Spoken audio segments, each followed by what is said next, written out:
pain every single time. Firefighter breathing smoke and flame. Teacher in a class calling every kid by name. And don't forget the hands that clean, the ones who work behind the scene. Trash gets picked, lights stay. It's really quiet.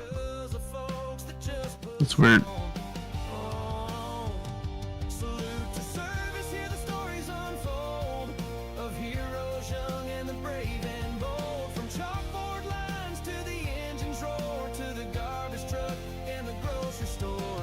American born with hearts ablaze, fist in the air as the eagle sways. They don't wear capes but they save the day. So we salute to service the American way.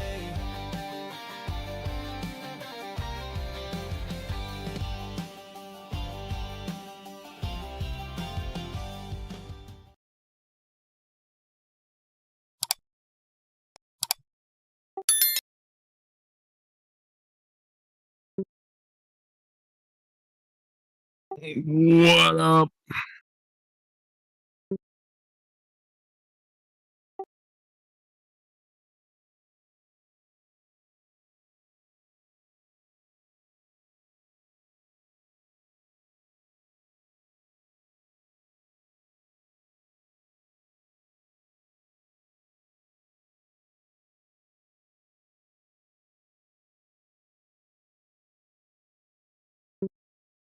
No, it's not. But no one can hear you.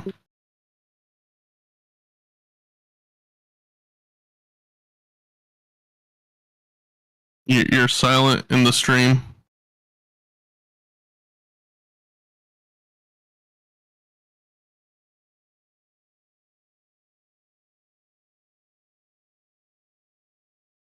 Oh my god.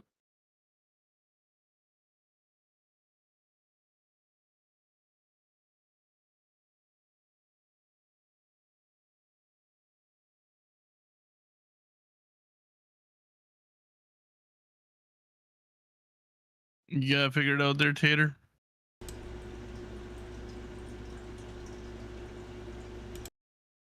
Tater's having mic issues.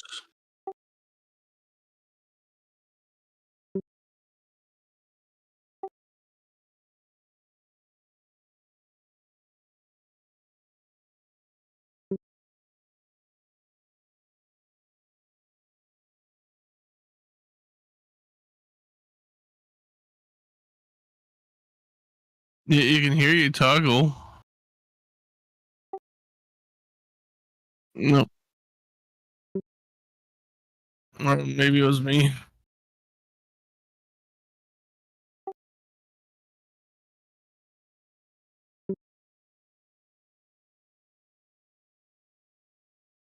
It's because of the sound is playing through your soundboard. It's just not your mic part for some reason.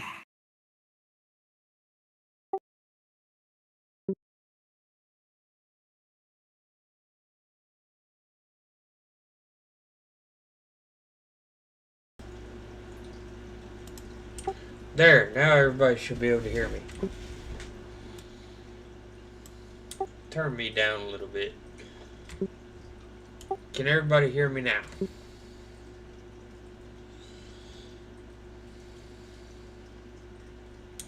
Alright, so on my end it's showing you can hear me. So, we are back, but we are not back, Boogie, as Tater and a Beer anymore. Some of you may have seen, and I don't know what I am seeing on my end, but we're not back as Tater and a Beer. We are back as Salute to Service. We have rebranded.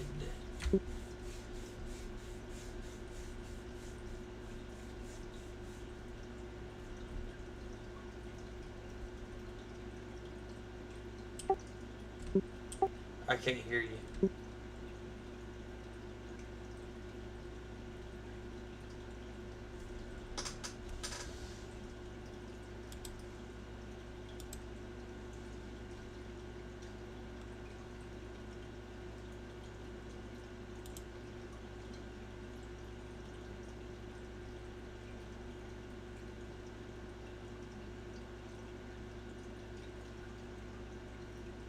I'll put. There we go. We got it. I can hear you now. All right. Alright, so now that we're done with the whole issue thing, other than my camera wanting to act up, we're back, but not Tater as Tater and a Beer. We're back in Salute to Service. You care to elaborate on that, Boogie? We had a meeting about a month ago now that with all the hosts in Squad Productions, and while we're in Two Drunks in a Bottle, did their little broadcast with the meeting, and you weren't there yet, Tater. BB came and said, Boogie, what do you think of your guys' name? And what you want to change?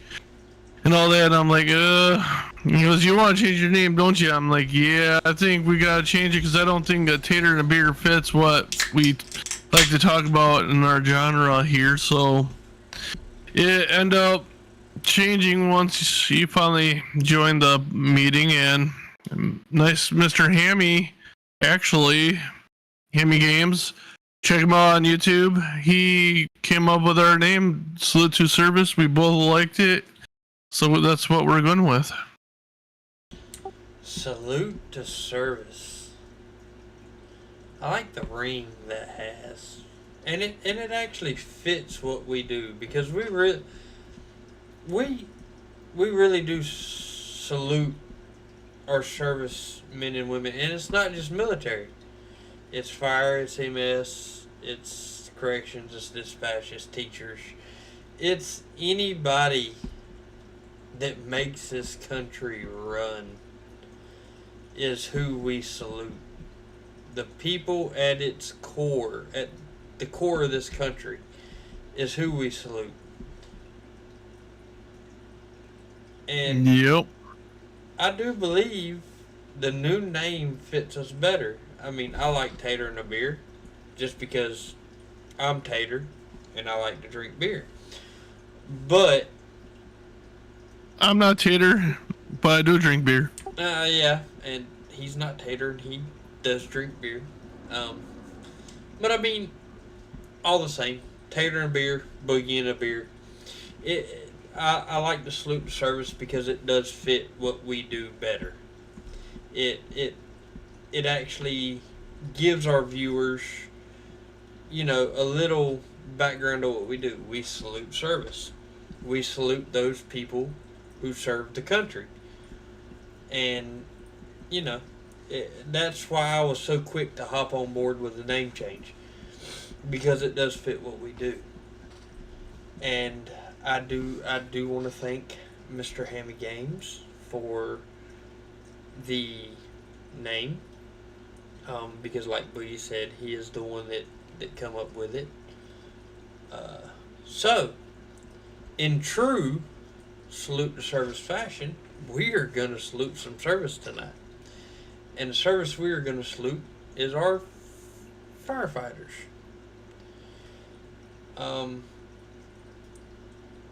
And we have two very different, and correct me if I'm wrong, Boogie, they're different, but they're the kind of sort of the same house fires.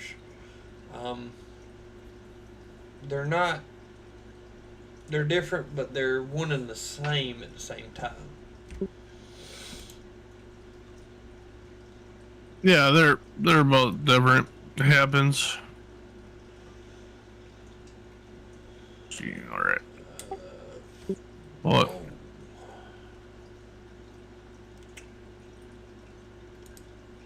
All right, so I'm gonna let you do yours first, because mine did not transfer the link, so I'll have to look mine back up again.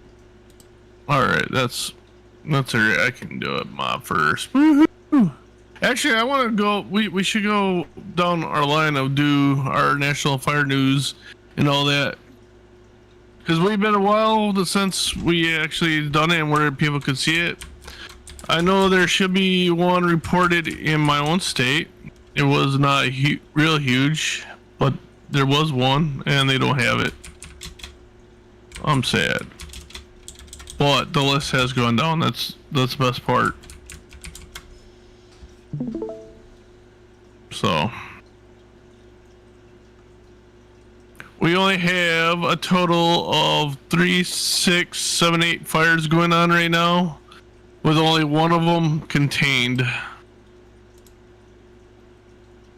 So in Arizona, we still got the blind, Bryce and Career. Bryce is the only one that is our lovely 78%. Coyote is 100%, so that's done. Minnesota, they got 3 fires going themselves, with only one showing 25% contained, and the rest are not contained, and they have no unit for the camp house. No agency. The size is 14,852. There's no information or location on that. That's pretty weird. I'm sure they probably got agencies on it. They just don't have them listed.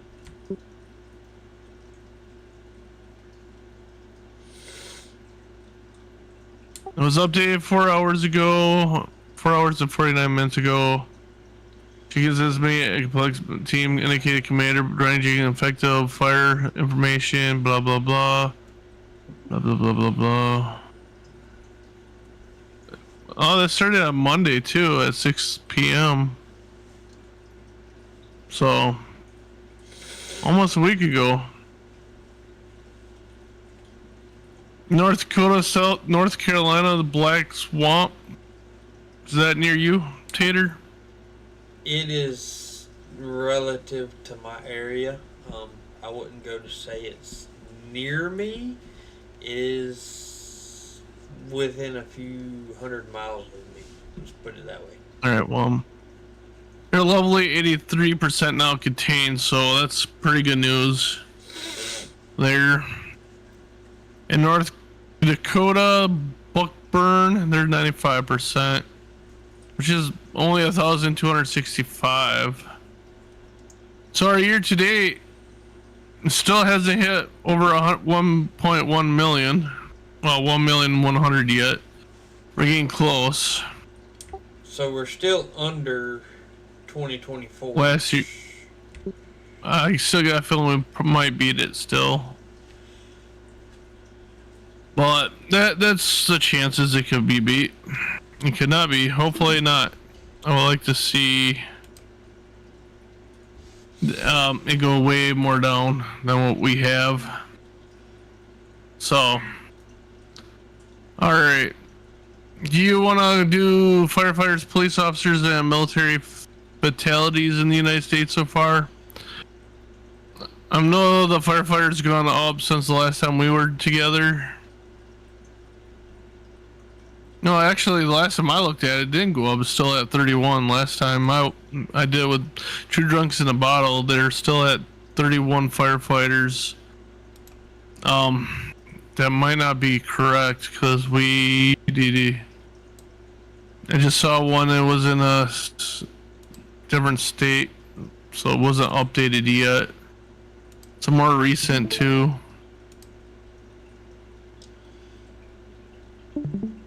Alright, so firefighter fatalities.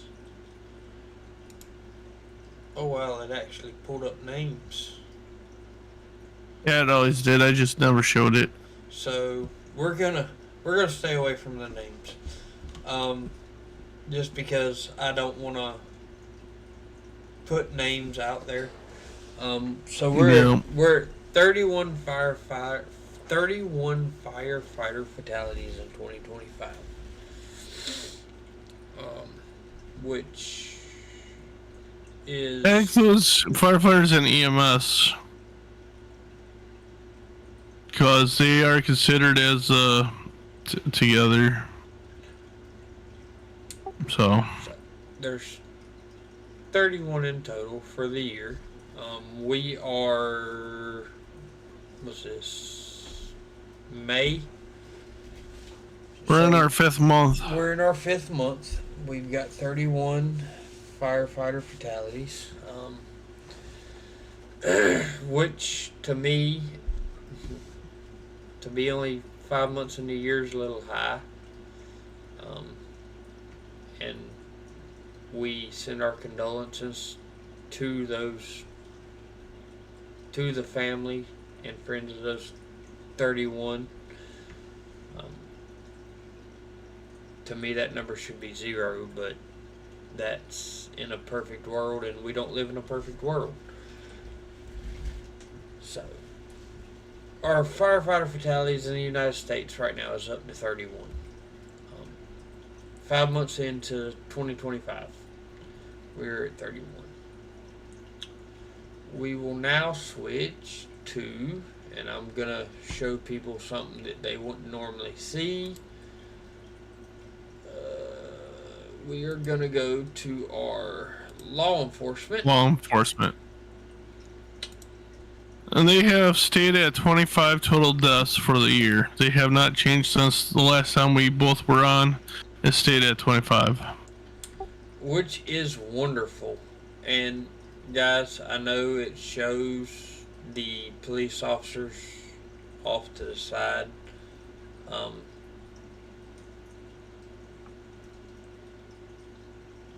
Something we can't hide because that's how they do their page on that one. It's something we can't hide, but y'all keep in mind, we've lost 25 law enforcement officers throughout the country. I'm just going to scroll through. Not going to do it slowly. Not going to do it extremely fast. They do cover the canines that pass too. As you can tell, it also covers our canine officers, which are just as important as our human men and women. These are sworn officers. They have a badge, just like our men and women. So they are just as important. And as you can tell, to me it seems almost somewhat even between the human side and the canine side. The total number on top includes the dogs. Yep. In it. So. And there's one right here close to home in North Carolina. Canine Blitz. Boogie, did you see any that hit close for you on the canine side? No. The closest one would be the Ohio one. Okay, so Canine Kea. Streetsboro Police Department, Ohio. End of watch Tuesday, January 7th.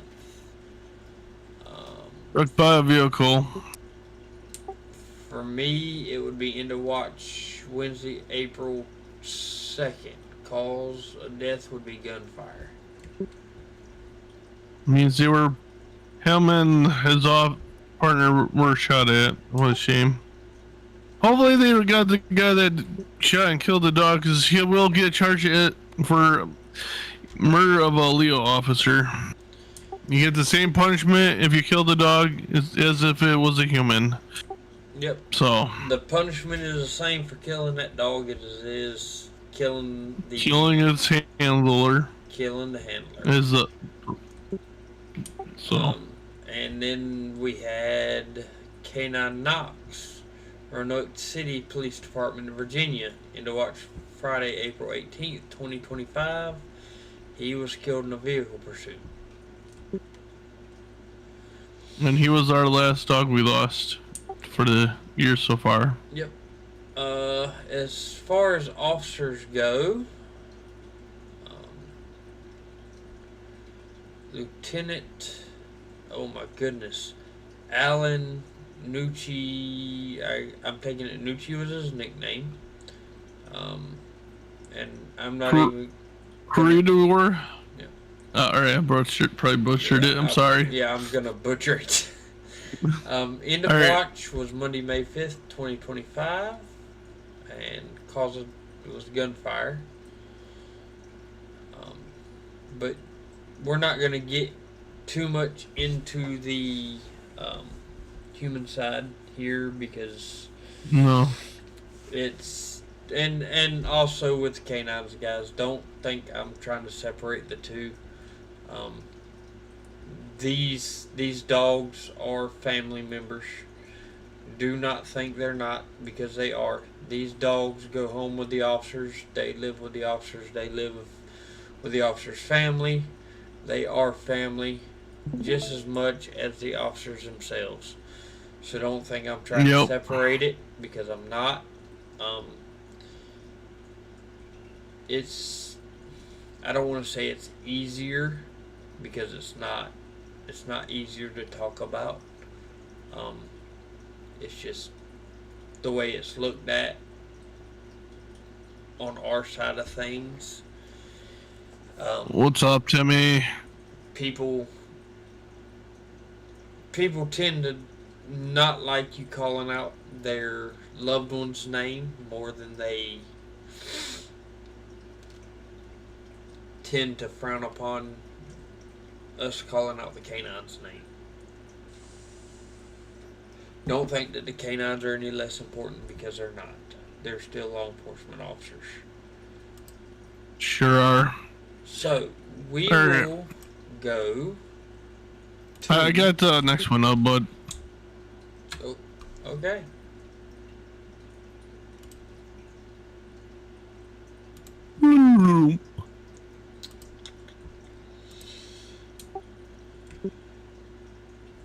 You can close your stream.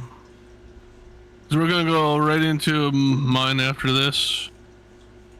So, in the military world, as of May 1st, 2025, our updated totals are the same as we started looking at these, still at 109, so we have not lost any military in the past couple of months, which is pretty good and pretty nice to know that the people that are keeping our country safe has not been killed recently. So pray to God that it keeps up, that we don't lose any more people. In the 5 months at 109, yeah, it might be high, but being in a war and fighting somewhere, I think it's a pretty good low number for us. Take that number back 20 years ago. Be a lot higher. Extremely higher. So I'll take that as a victory. So, I gotta fill in this one. Oh no, there it is. So before we start on our next two, I do want to invite anybody with fire experience. I do want to invite you in for these next two. These next two are going to be quite in depth, as they will cover quite a bit on the house fire side for us firefighters. So if you have firefighter experience, I want to invite you in and give you the opportunity to comment on what we've got here. I'm gonna extend the invite to any Leo, because he would have to be there to help block roads and relay the messages to family that they lost their loved ones. So I know here in the state of Wisconsin, if a person passes away, it comes down to the sheriff's department or the local police department to go to your house to let you know the bad news.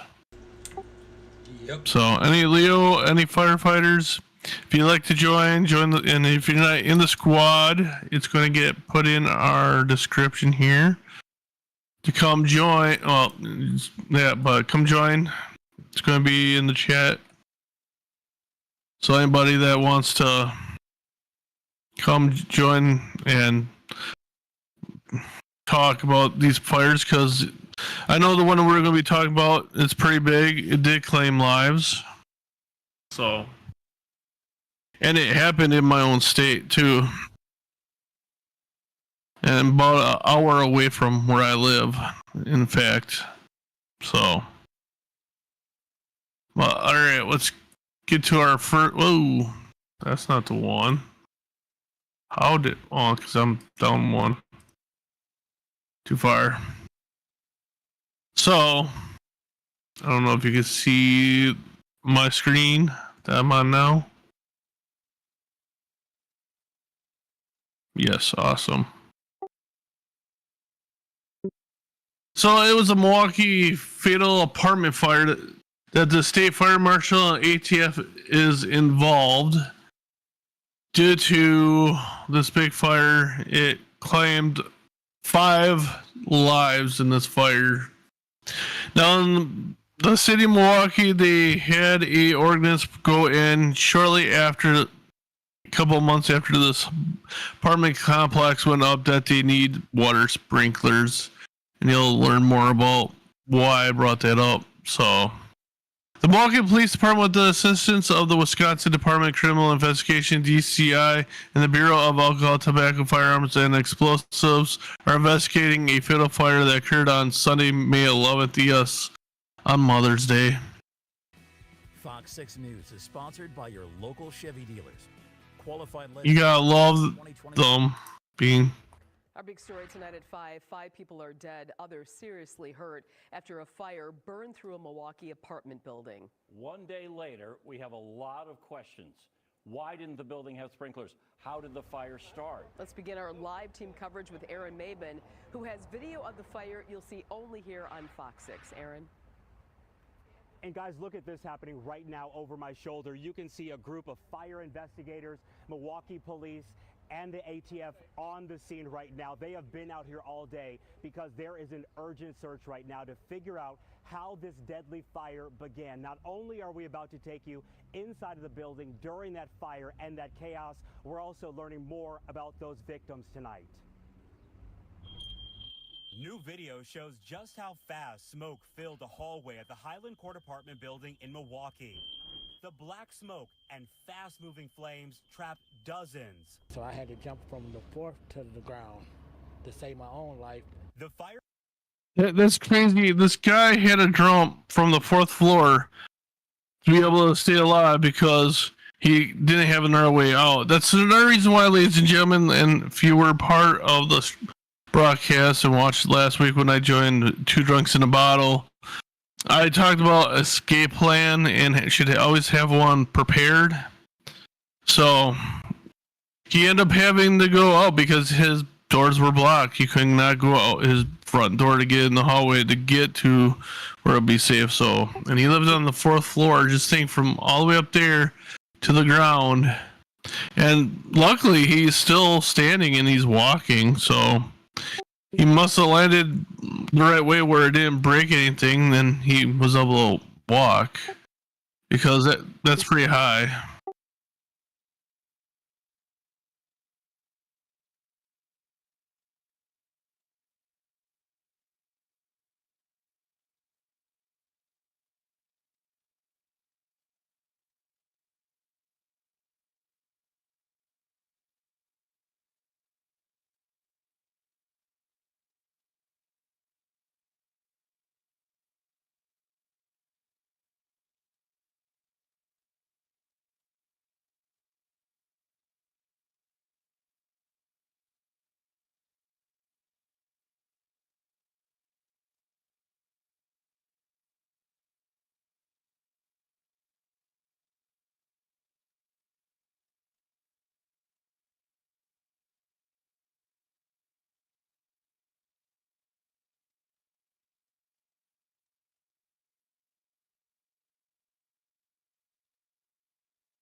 Well, you gotta think too, because where this location is, and I've been near this location in Milwaukee, he's not landing on grass. He's not landing on anything soft. It's nothing but cement under those windows.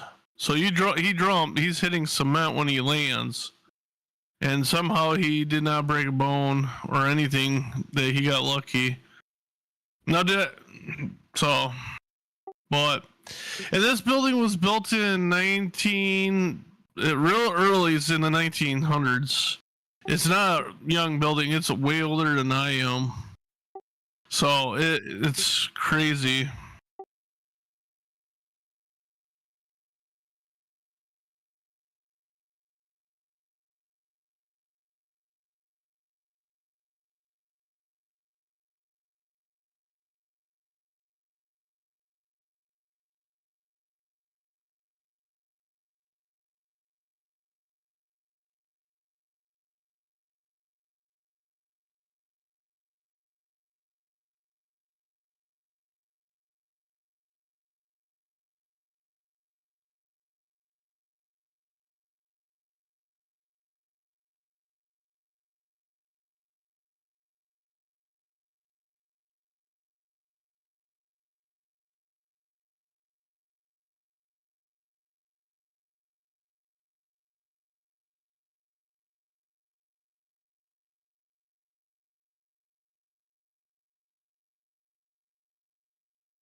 Uh,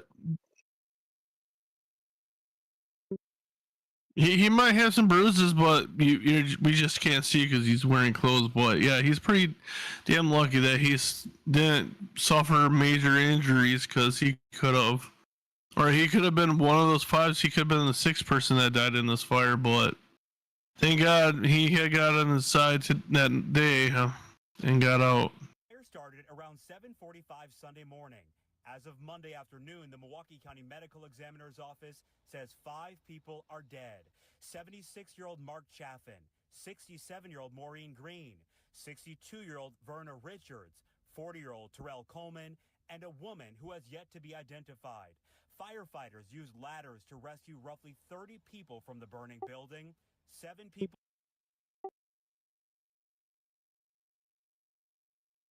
are in the hospital, including a 1-year-old. People from the burning building. 7 people are from the burning building.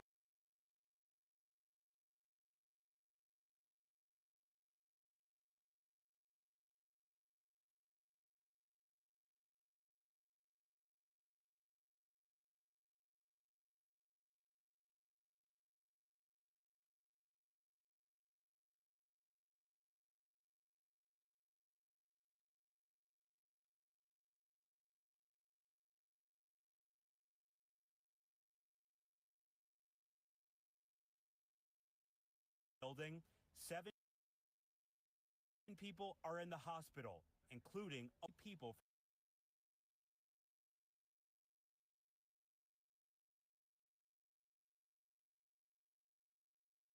That's weird.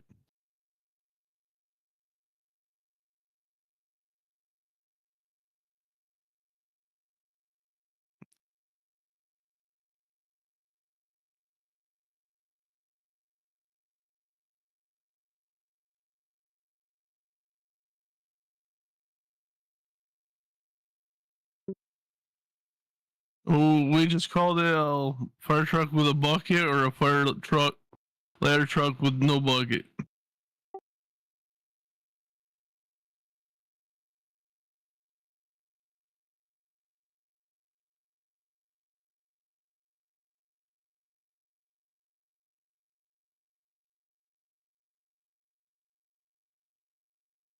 No, they here they always called it ladder trucks.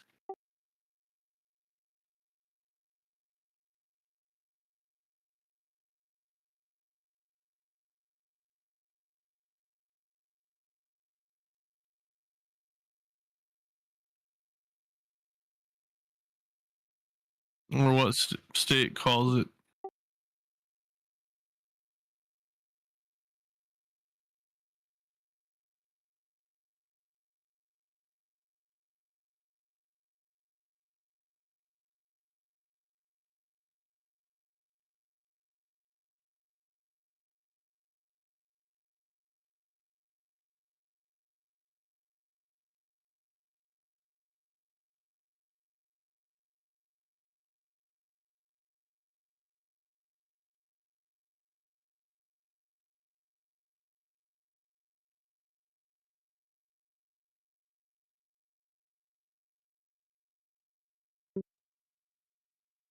Yep. And I know some of the ladder trucks, you go higher, some don't go as high. I know the one on the apartment I was on, it went 100 feet high. And it was not fun to climb it when it was straight up in the air. I did do that as a rookie on the department.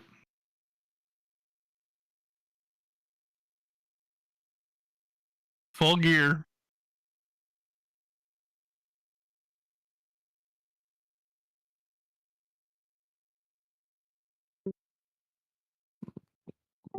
What do you mean? Full extended straight up in the air. Yep.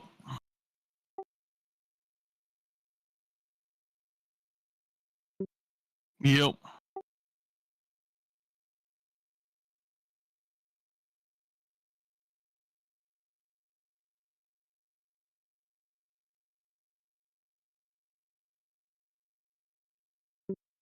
The reason why they did that is because they're testing, see if you're gonna freak out and not able to do it. Because if you couldn't climb the ladder, you couldn't be on the department. Because any moment you might have to be that high. Because there were some mutually calls that had really high buildings that would have to deal with that. But and the problem is, I was scared of heights at the time. I was like, no way, I can't do that. But halfway up, they had a basket where you could carry people in and down. So you had to try to squeeze through that and the side of the prongs where you're walking.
So, funny part is, some people ask, how can you climb the ladder truck? And that, especially at fire calls, knowing that you're scared of heights. My simple answer is my adrenaline is going so fast right now. That's all blocked. It's not going to matter. My adrenaline's like, nope, boom, boom, I'm going. It's not going to stop. I can't. Nothing's stopping me because I'm in high heaven in my adrenaline to get that fire put out.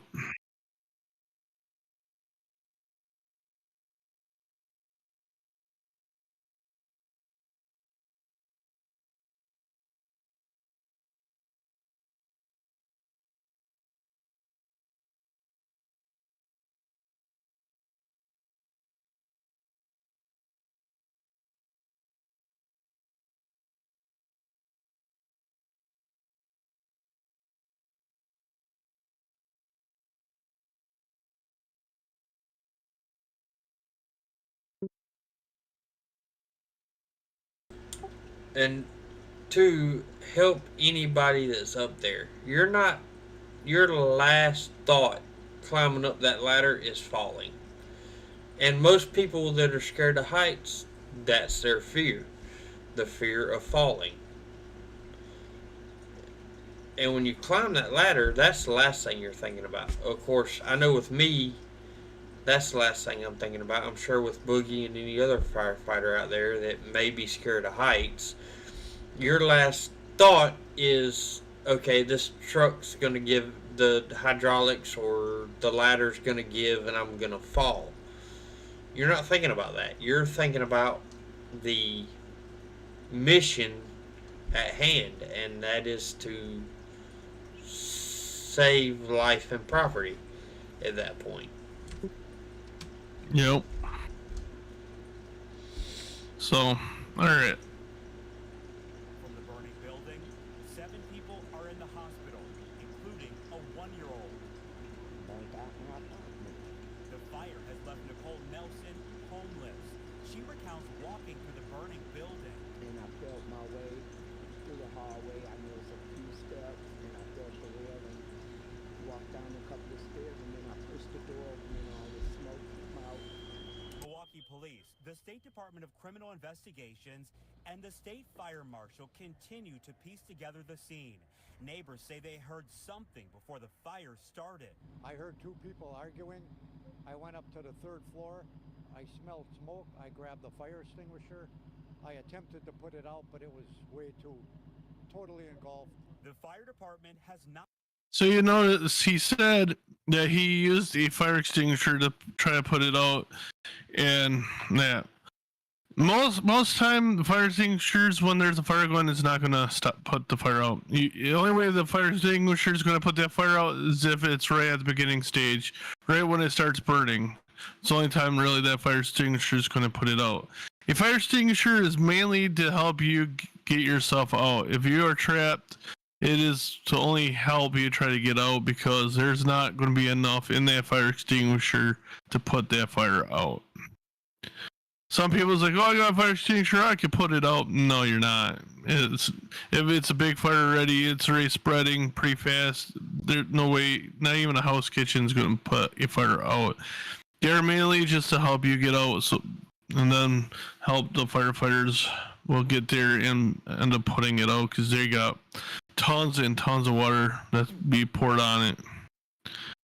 But because I talk to people that has this attitude that, oh no, I'm not gonna run, I got a fire extinguisher, I'm gonna fight it, and I'm gonna get it out before the fire department does. Yeah, if it's right at the beginning, that's it. Because I responded to a car fire. I was on my way stop because it was the road was 1 block because of the car being down in flames.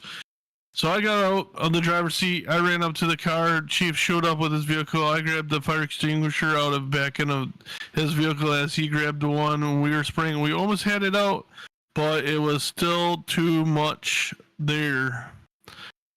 That something with the battery kept it going, because there was a chemical reaction that kept that fire sparking back up. So there was no way for us to stop it or save it. So fire extinguishers, yes, it's good to have to help you get out. It's not going to help you put it out unless it's right at the beginning.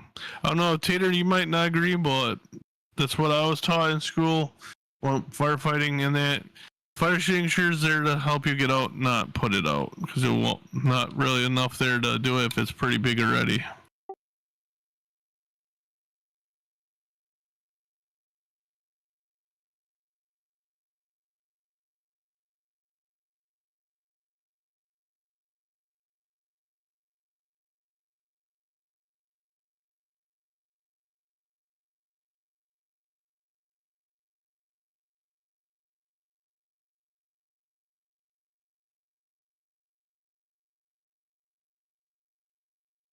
Nope.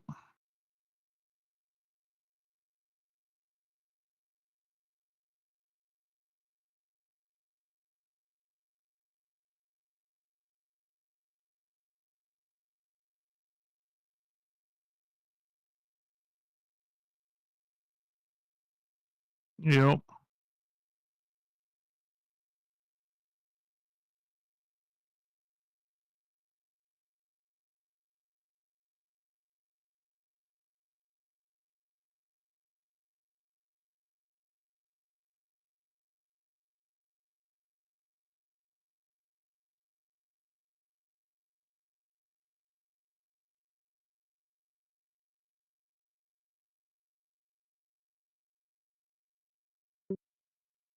So if you end up using the wrong fire extinguisher, you're just going to make that fire worse.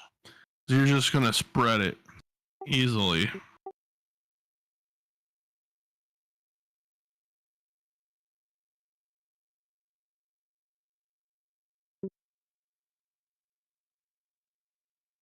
Yeah.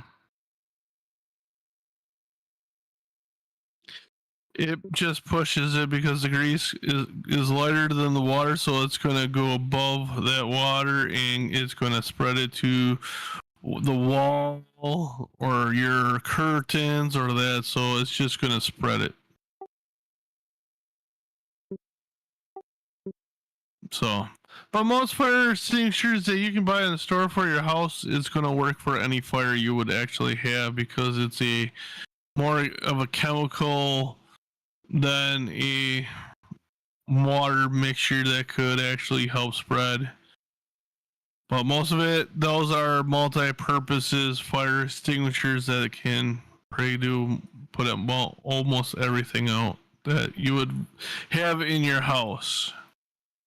Now in a factory style, not so much. It's depending on what you have. And most of the time, especially in a factory fire where I worked at, where there was a lot of chemicals that will burn in that easily, there's no way, definitely, you're not going to use a extinguisher to try to put out even a small fire there, because if it's around a lot of those burning, like they had 70% alcohol, and sometimes higher than that, they'll burn real easy, even though, yeah, it has water in it. It don't matter. It's going to burn. That alcohol is in it. So, and it's going to spread. But for these 5 people that have died, and there's 7 more people that are in the hospital. Last time I heard, some of them are still in that, especially that kid is still in the hospital at Children's trying to recover. But they don't expect any more people to die from this fire at all. It's just these 5 people. And it's pretty sad because it's taken this much. There's more buildings like this in Milwaukee, and I'm pretty sure there's more buildings, not just in Milwaukee, a lot of buildings like this in the United States, these big ass apartment complexes, and they can't. This one was the old one, and it went and it took off on them. So, and I got another video that we're gonna play after this one that explains more about the fire extinguishers and the water sprinkler system, what that water sprinkler system could have done for these people if they had it. But fortunately, they didn't have any in this apartment. Not released a cause. Investigators aren't the only ones looking for answers. Right now, I'm just trying to figure out where I'm going to go from here. And tonight, neighbors want to know how exactly this fire not only started, but how did it spread throughout this building so quickly? That's something that investigators are working to figure out right now. And as we talk about neighbors, it's been quite emotional out here today. A lot of people want to get inside to get their things. They say that they're hoping to do that tomorrow, but that's going to be up to authorities who remain out here tonight. Reporting at 27th and Highland, Aaron Maben, Fox 6 News. Everybody pushing for that 1-year-old to make it through this, Aaron. You know, there's obviously the physical toll. Did they say anything about the emotional toll? Red Cross, of course, always available. Counselors there helping these people get through this trauma that they've endured? You know, there definitely is an emotional toll, Mary. I just talked to a woman a few minutes ago. She's so happy that she's with her family, and that's what we've been hearing a lot of family members and neighbors leaning on each other during this difficult time. But again, really hoping that law enforcement and fire investigators can get to the bottom of all of this. Yeah, so many questions still. All right, Aaron Maben reporting live there. Thanks. Yeah, a lot of people are pulling for that 1-year-old, they believe. So. Well, their 5th one, I have not seen anything on them. Sponsored by your local Chevy dealers. What? Well-qualified buyers can get 0.9% finance. No, shut up. No one cares about your Chevys. Goddamn. I hate the DF commercials. But, alright, sorry about that. The 5th one, I have not heard who that 5th one is and that, but it's pretty sad that people had to lose their lives and still cause. And you know, it's a bad fire, Tater, when you got the ATF there investigating this fire too.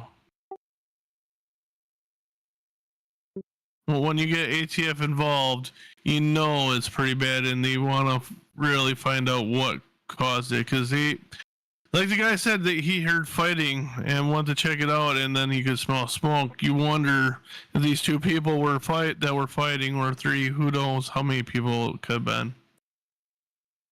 That it could have been from them, and one got pissed off and did something, said "F you," boom, now the place is on fire.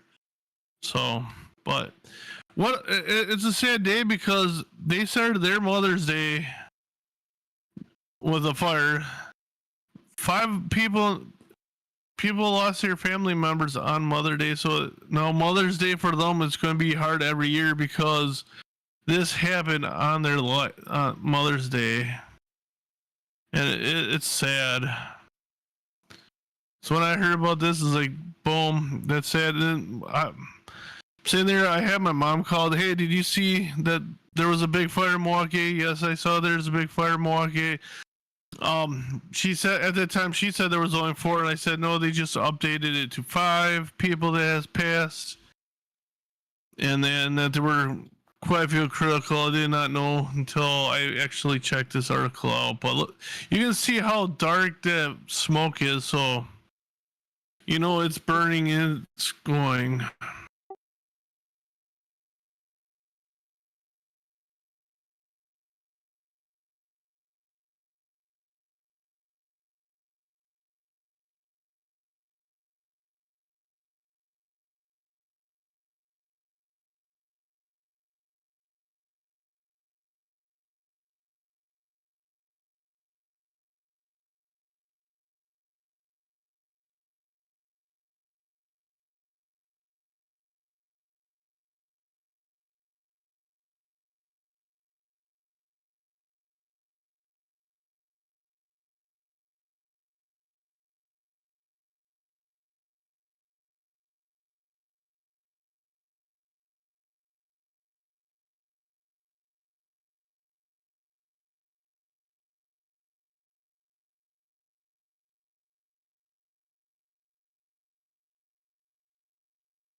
And you're not going to be able to see because if you're pretty tall, your head's going to be in this black stuff. Now you can't see where you're going to get out. Even firefighters, when we go inside, yes, we're wearing respirators and all that to help us be able to breathe. But we're not standing either because in the state of Wisconsin, when we were being trained, the rule of thumb is if you cannot see your feet, you're not walking. You're crawling. And when you see a smoke like that big time, you're not walking. You're going to be crawling because there's a good chance that could flash over. And now that you got flames right above your head. And I learned the hard way. Because we were tackling it was a control burn of a house that was at an airport that was expanding. And they gave it to the one township to practice on. And we got invited. We went in. It's like, all right, well, we can see our feet. Great, so we kept walking. But we got in our room, just like this, the smoke was starting to get pretty thick, and then it's like, all right, well, we'll scoot down a little bit. And no, all of a second, we had flames over. It was hitting my helmet, my partner behind me, and the guy behind him. But we dropped to our feet real quick, and I just turned that hose on and sprayed the shit out of it. But yeah, it's not a safe situation. You want to stay down because especially if you're standing in this smoke, it could flash over. And we had helmets in that you got maybe a hat, not even all your hair is going to be gone, and you're going to most likely have 3rd-degree burns if you're standing in that when it flashes over.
Yep.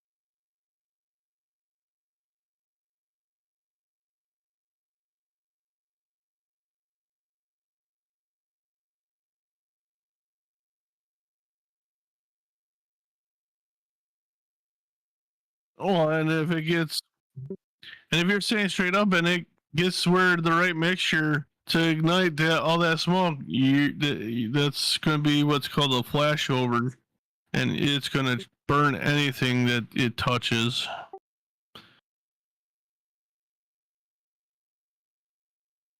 Yep.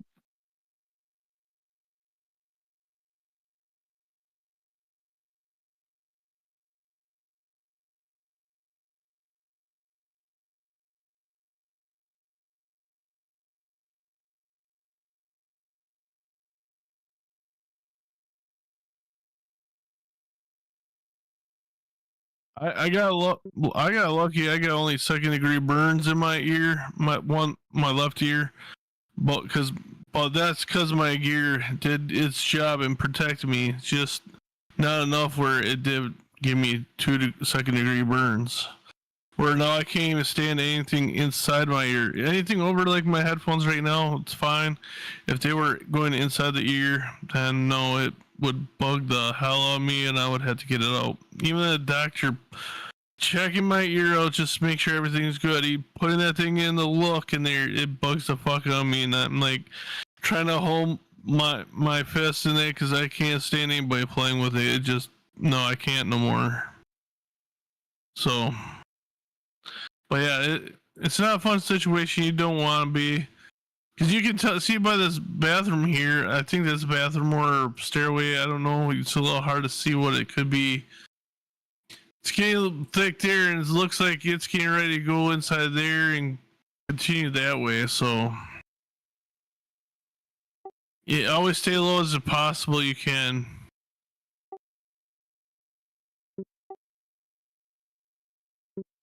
Yeah.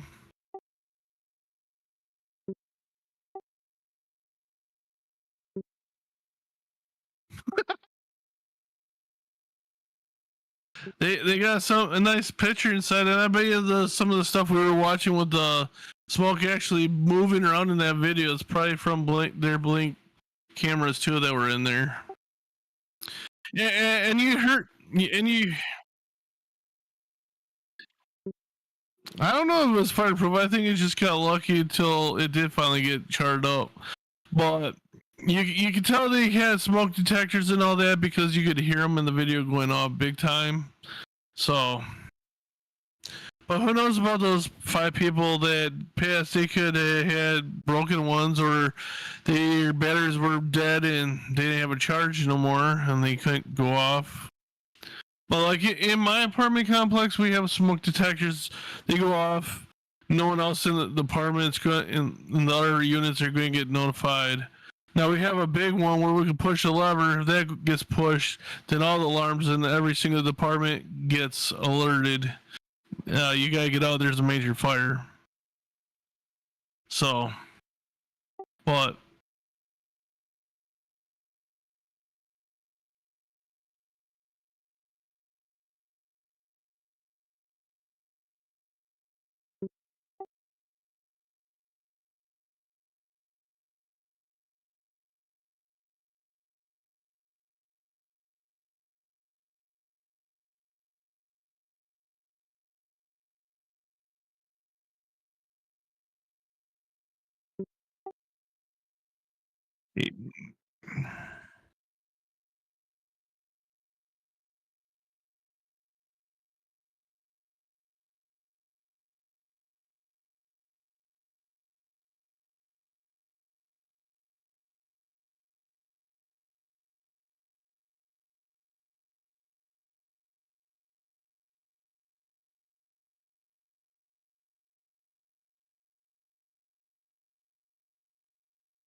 but was totally engulfed.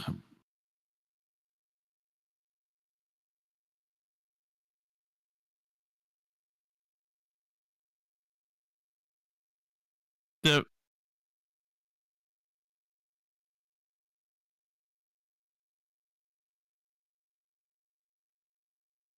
was going to get you nowhere.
Tater.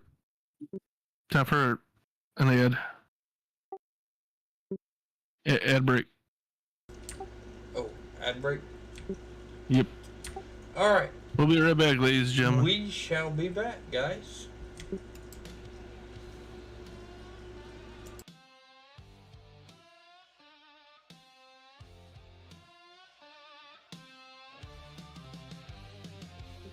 Yep.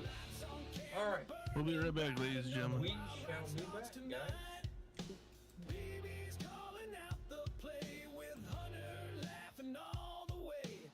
Amy's got that crazy spark. Boogie bringing truth in the dark. Tater's talking from the porch again. Decoys theories never end. Timmy, Jess, Nick and Ty, kicking doors and reaching high. Welcome to the squad, we don't hold back. Running full throttle down a twisted track.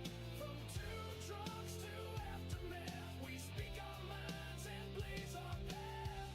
Unfiltered truth, no disguise, mysteries lurk beneath the sky.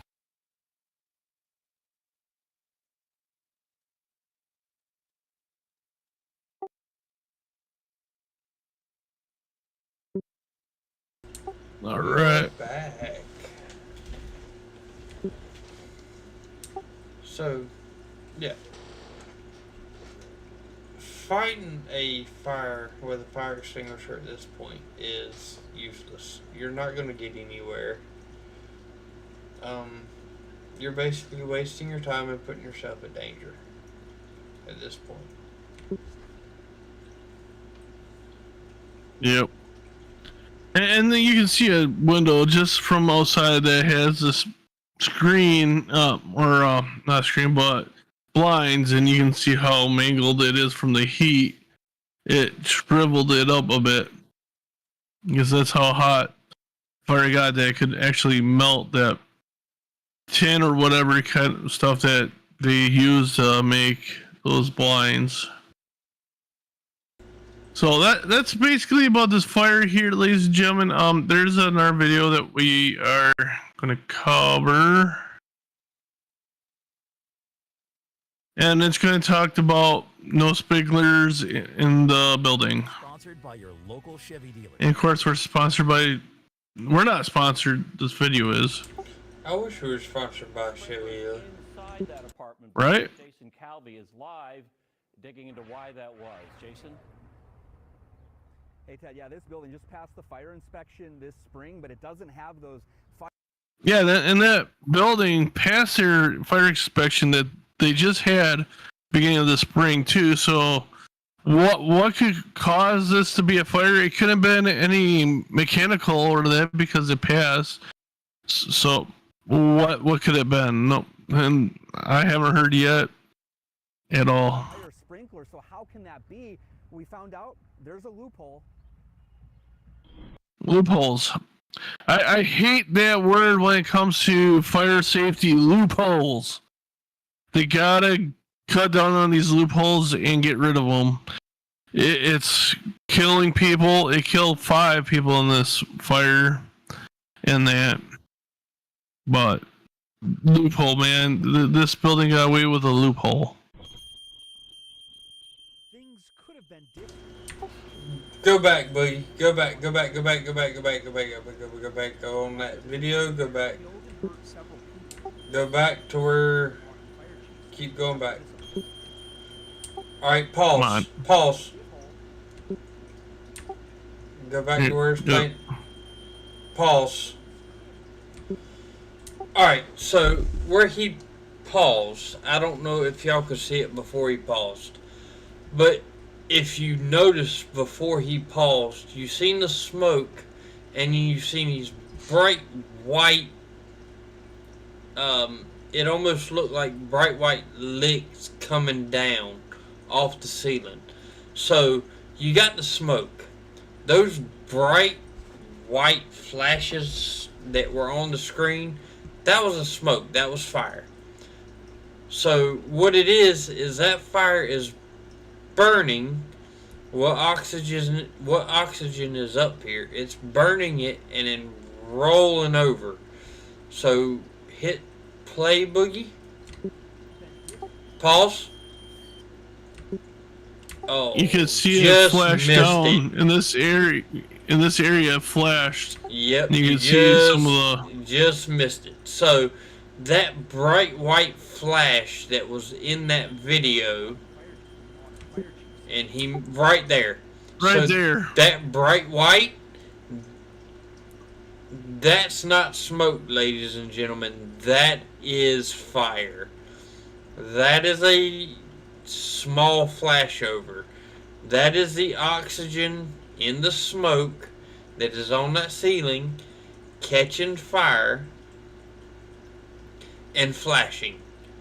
So because it hit the proper mixture for the ignition to happen. So all that bright white you're seeing, that's not smoke, that's fire. Which means that the fire caught that oxygen in the air and it flashed over. After this apartment fire killed and hurt several people, if only the building had sprinklers. We would not have had to have had people jumping out of windows. We would not have had to have pulled people out of windows. No, he said that they wouldn't have had people jumping out of windows. You wouldn't have had people if it had fire extinguishers. I kind of disagree with that. Because, yes, the building could have fire extinguishers. I've seen buildings had fire extinguishers, but they weren't only in the hallways. They weren't actually in the units. They were only in the hallway. Now, what if a fire is not in that hallway, it's in your apartment, and it's blocking you from getting to that door to get to the hallway?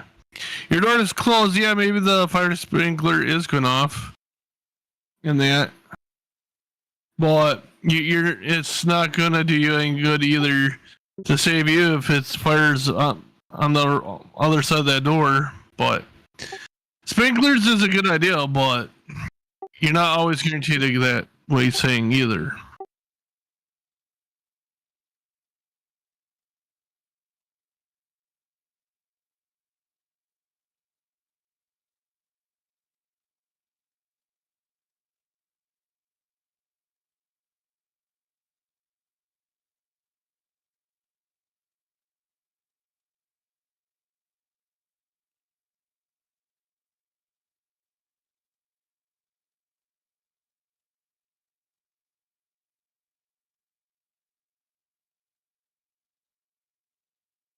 I'm pretty sure they did.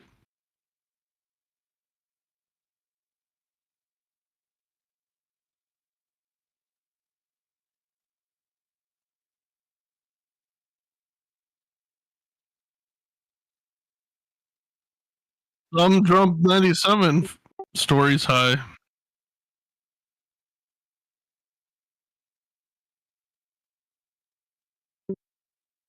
Well, he's saying because if they would have had sprinkler systems, there was no reason for them to jump. Because it would have never happened. They wouldn't have had a drum if they would have had these fire sprinklers. Yes, that's true, but I'm pretty sure 9/11 Twin Towers, they had water sprinkler system in there too, but how hot that fire got because of the jet fuel in that, it's not doing nothing. It was gone.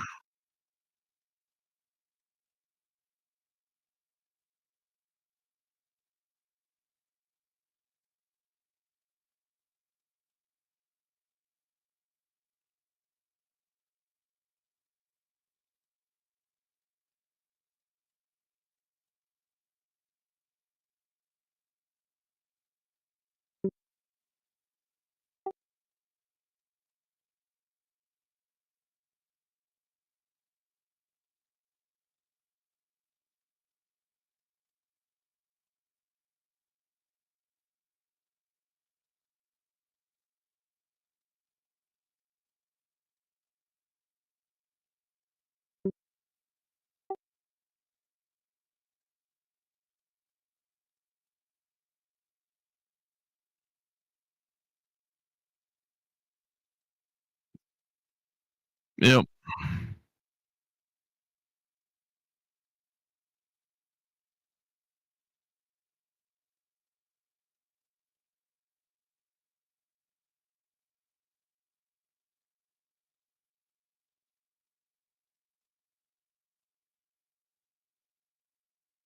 Does it?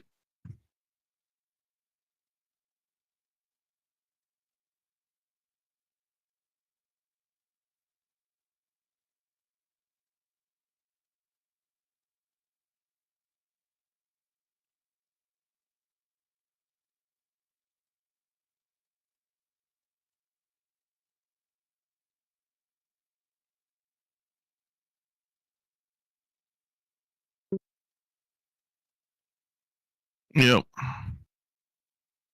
And also, they can fail too. That there's going to be times it could be, oh, it was just inspected. Yeah, it may work when it was inspected, but something could happen after that could have caused it to fail.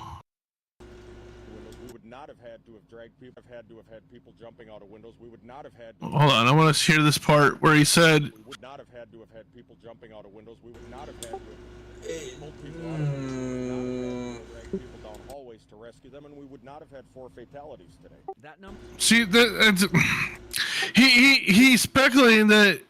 Well, if they had it, this would never happen. That's not true. They could still died with that. That's a problem. I don't like when firefighters talk like this. And I'm nothing against the firefighters. There's some they should thought before they talked, because there's times you're fighting fires that they had sprinkler systems. You still had to go in and get people out because they are trapped, and that fire is roaring really hard. And it's just not, the sprinkler system ain't going to be enough to put that fire out. It's only made to help people get out long enough to get them out before it's too late. That's all it's for. It's not going to put that fire out. It's not going to always save somebody's life.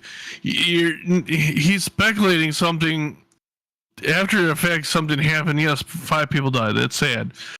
But don't speculate that if they had this fire system, because now you're going to get some of these families like, well, they should have had it in there, blah, blah, blah. Now I'm going to do whatever, because now they're grieving, and they're going to want to find some closure to losing their family and say this. So they now could use it. Well, this firefighter said if they would have had this, my family member that was killed in this fire should be alive right now if the landlord would have put the system in, and he didn't, because there was a loophole in the law. Because he shouldn't be doing that. It's not right.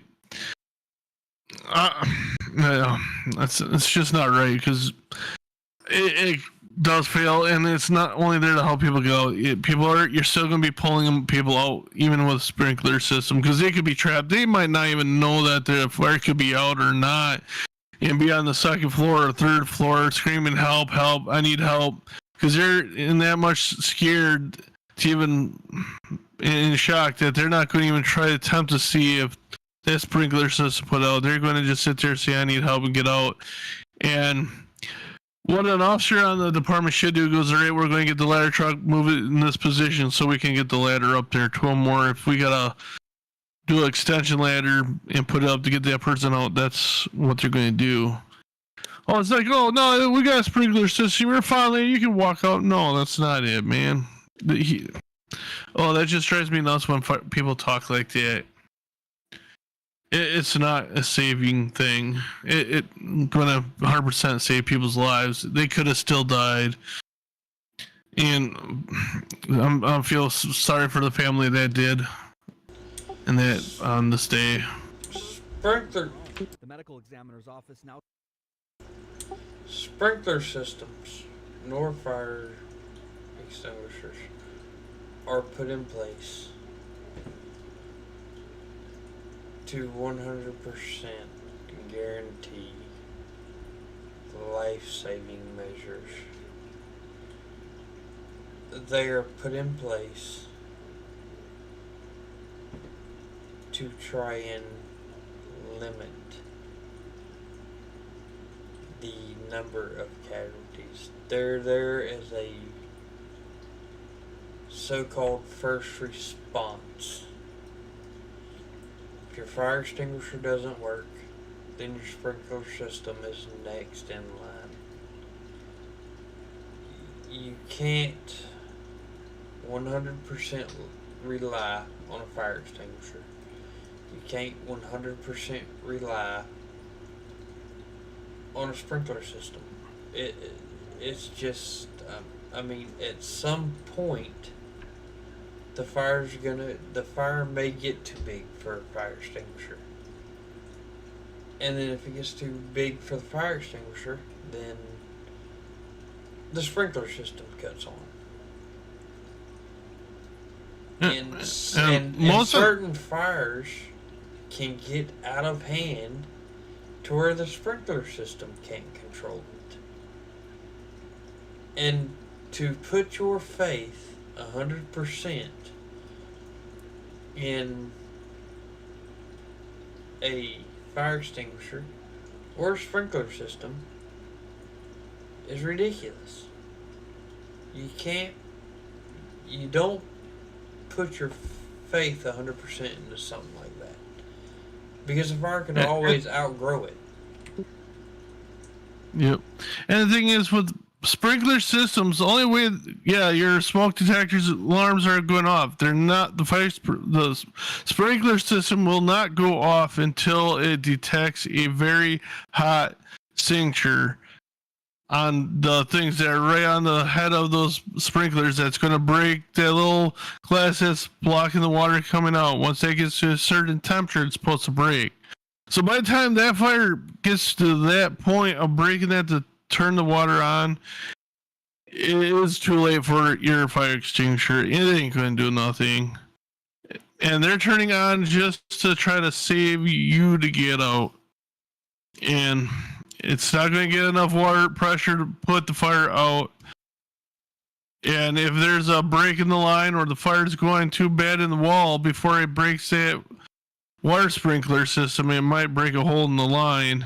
And if those other floors, they're not going to get water to do it. So if they're there for a life saving to help you get out. If I can work it right, I will get somebody on here that will give us the full rundown of all that. And I'm sure Boogie has people that can do the same. I know a couple of companies that actually install them, so I could give them a call, see if they'd be willing.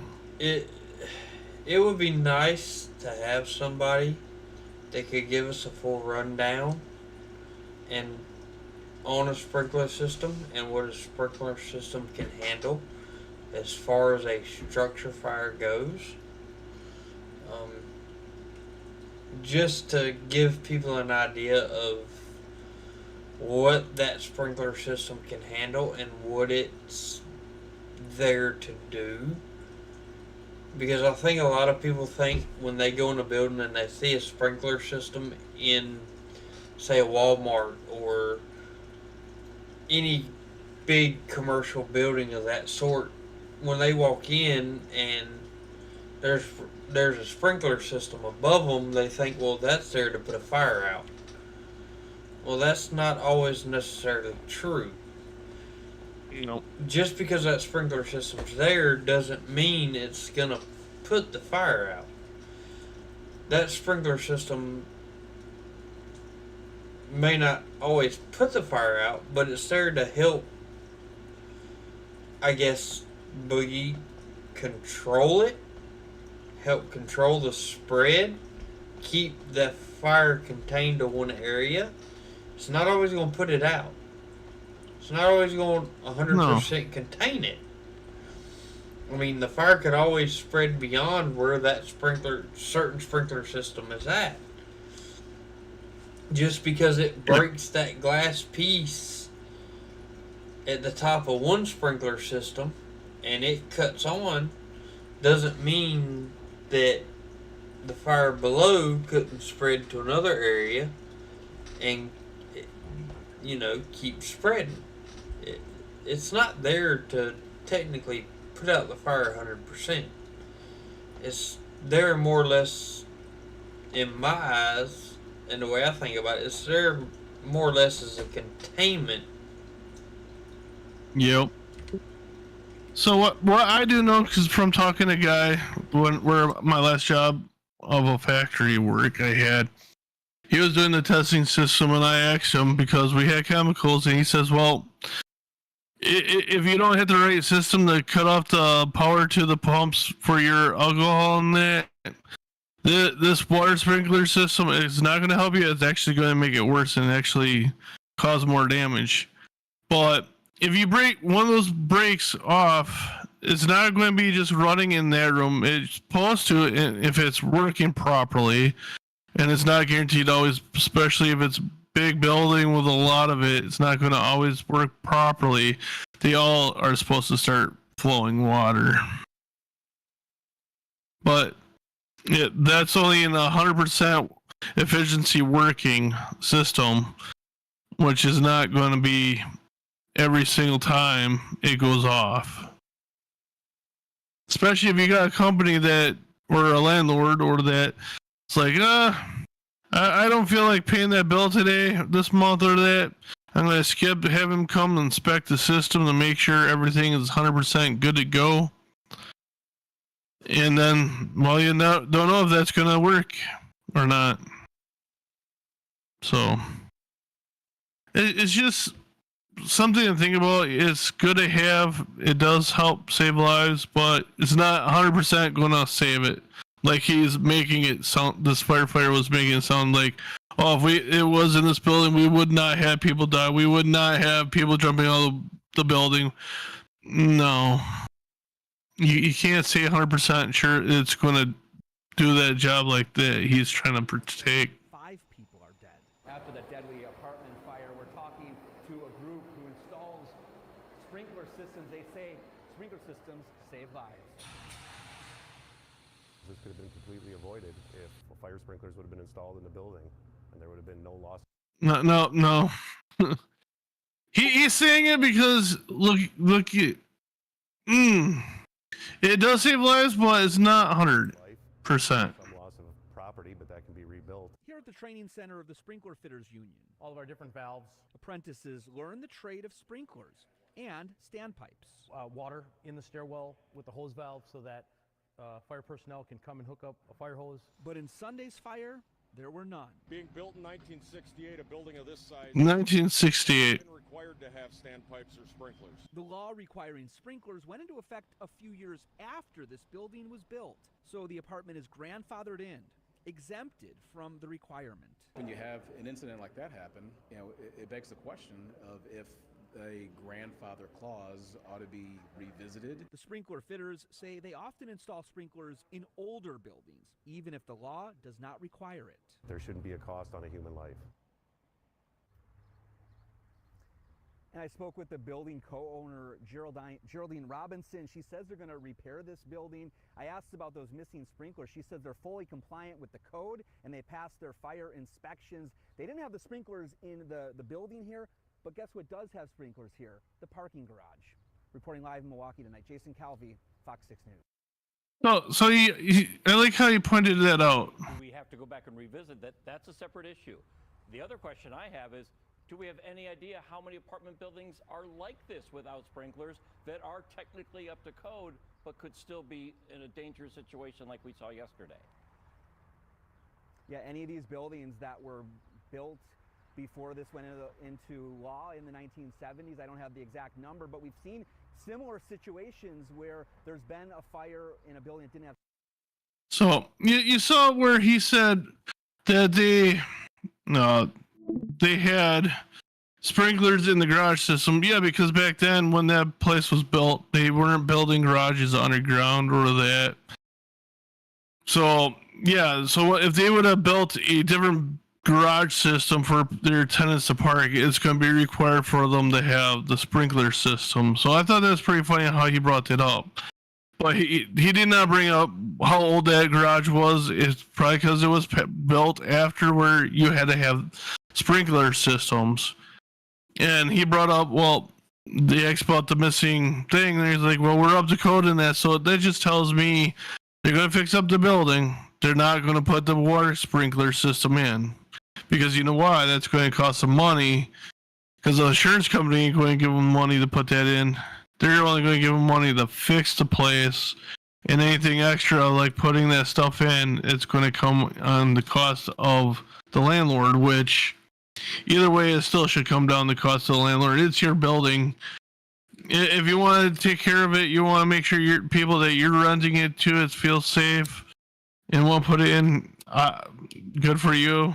Not putting in and saying that to a news person, just telling everybody that watches this that news channel that, hey, they don't plan to put it in. How safe are you going to feel with that landlord? But the thing is too is what caused it. That's the main thing. What caused it? Because if it wasn't mechanical, it wasn't a freak accident. It could have been somebody did something. And I feel that they feel, and pretty sure they know, somebody probably did start that fire. Because it just has, I heard two people fighting, and then shortly after I smelled smoke, and there was a fire. So, but it's a shame. 5 people lost their lives. That could have been prevented not to happen. If they did have, yes, if they did, it could have prevented from not. It could have prevented, not 100%. Guarantee it would have saved their lives, but it's a shame. And I feel sorry for all these family members that have lost their family members on a important day for mothers. So. All right, Tater, I think we're ready for yours. So, I initially had one planned, but in looking, I found one that hits a little closer to home. And I'm not going to get much into it because it involves a little more than I'm going to go into on stream. But I did find, let me share my screen. I did find a house fire that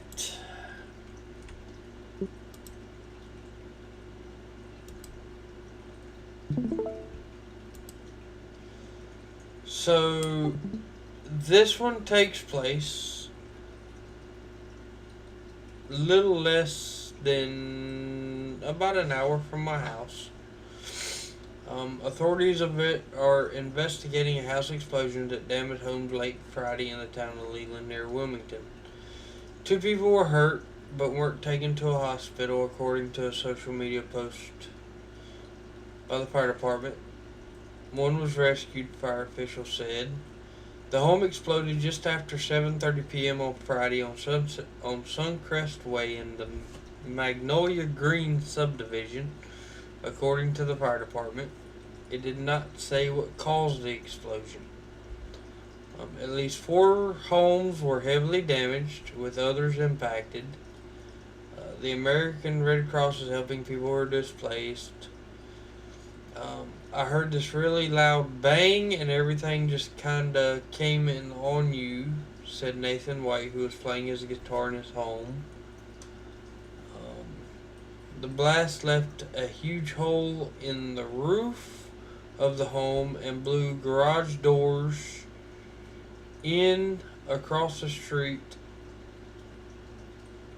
And then it gives you a kind of a map where it happened. Let's see if I can get this video to play. Reporter Emily Crabtree has spent all day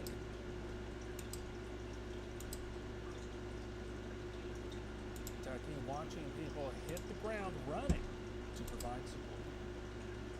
Neighbors in Laurel County jumped into action this morning after a tornado ripped through their town. Now, oh, wait a minute. Water, clothes, no, that's covering a tornado. That's a different story. But this one, the reason I decided to share it was because it is so close to home. Like I said, that one happened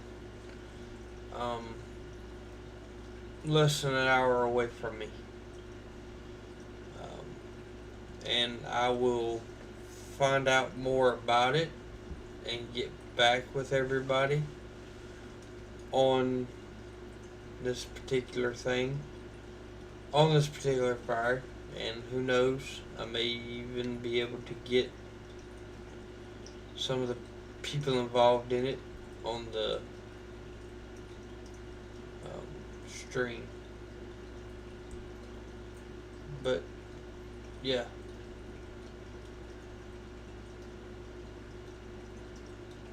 my question is, what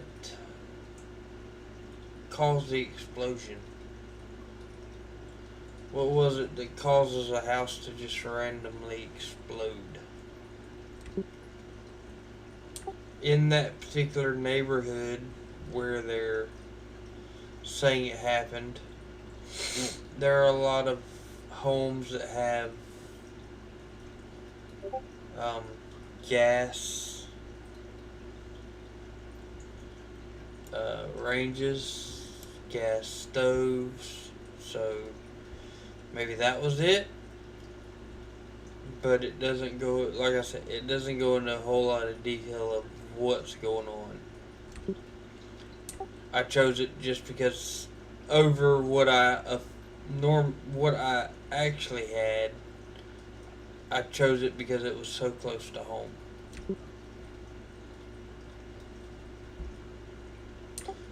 So what are your thoughts, Boogie? What do you, I mean, a house explosion? House explosion, it could be a lot of things, but most of the time when the house explodes, from my experience, because there's been a couple around here that have exploded, it's because of gas leak. It's been leaking for a good long time, and then there's an ignition somewhere, and kaboom, it goes. It explodes like a bomb because you have all that gas in the air, and you just lit one match or something, spark. License going to explode, and it's compacting a building that's cut off from anything getting out enough where it won't cause the explode, and it's going to explode. That's what I've learned in my experience here that we fought. That's the only way we could figure every time that there was a leak of gas and just got ignition of something and made it explode. So, just so everybody's clear, it says in here that other homes were damaged. So, in the area it's talking about, the homes are literally, you got a house built, a fence, maybe, and then another house. The houses aren't spread very far apart. They're within feet of each other. So if one catches, it can very quickly spread to multiple houses in a very short period of time. And kudos to the fire department for containing it. Yes, there were other homes damaged, but kudos for the fire department to keeping it to just damage, and not full losses. Yep. That just shows quick response, and it shows the ability of the fire department in that area, that they were able to get there quick enough to keep it to just damage and not total loss of other homes. And it doesn't say whether or not the home that exploded was a total loss, but I guess if your house explodes, that's kind of considered a total loss.